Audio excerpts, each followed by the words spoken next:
রমজান উপলক্ষে কাস্টমার আসা শুরু হয়ে গিয়েছে। অলরেডি 2টা ফেসিয়াল করে ফেলেছি আজকে। ইনি ছিলেন আজকের একজন কাস্টমার। উনি পাকিস্তানি ক্রিম ব্যবহার করতে করতে স্কিনে ব্রণ হয়ে গিয়েছে, স্কিনে র্যাশ আছে, মেস্তা হয়ে গিয়েছে এবং স্কিনের চামড়া উনি অনেক পাতলা করে ফেলেছেন। সো আজকে ওনাকে এমন একটা ফেসিয়াল দিব যেটা দিয়ে ওনার স্কিনের যত ব্রণ র্যাশ দানাবিচি আছে দূর করব এবং স্কিনের মেস্তাটা একটু কমিয়ে দিব। একটা ফেসিয়ালেই মেস্তা কমবে এবং তার পাশাপাশি স্কিন অনেকটা ব্রাইট এবং গ্লোয়িং হবে।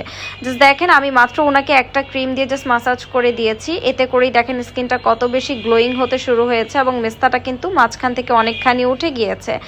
এবং এখন হচ্ছে আমি ওনার স্কিনে যে ব্রণগুলো আছে, র্যাশগুলো আছে, দানা বিচিগুলো আছে, এটা আমি সুন্দর করে গেলে নিব। দেন তারপরে ওনার মুখের যে শাল বা rash, blackheads, whiteheads যেগুলো আছে, এগুলো আমি ধীরে ধীরে ফুল মুখেরটা উঠিয়ে নিব। জাস্ট দেখেন ওনার নাকের থেকে কি পরিমাণ ব্ল্যাক হেডস, হোয়াইট হেডস বের হচ্ছে।